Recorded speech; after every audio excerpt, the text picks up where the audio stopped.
people might struggle to say Black Americans built this country because then they'd have to admit that Black Americans also cultivated the culture in this country.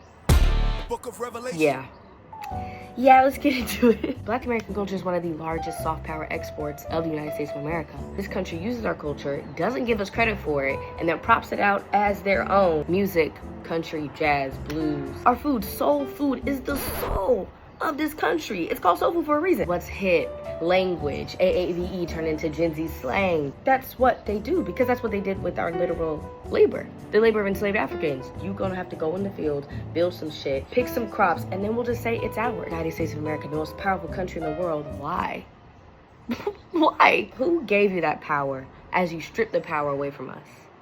Right. A lot of folks have already said, to say immigrants built this country erases all of that and makes it seem like the settlers was immigrants and the enslaved Africans was immigrants.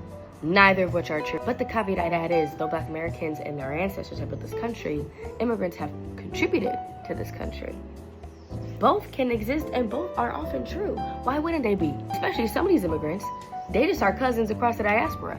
That's all that really is. Immigrants contributing to this country also encounter the culture that Black Americans have cultivated in this country, or this country, gives us scraps. Acknowledging both of those truths allow for some beautiful cultural exchange. And as immigrants contribute to building this country, they're also contributing to adding to the culture that Black Americans have already had to survive in and create and thrive and cultivate. And instead of it being something that's a contentious topic, I think it offers for some beautiful reflection on how we all can culturally exchange with each other. Currently in another country, across the diaspora, able to encounter so many beautiful aspects of Blackness that's not necessarily Black Americanness, but I can see my cousins in it. I see where we align. We from the same people, we just was dropped off at different bus stops.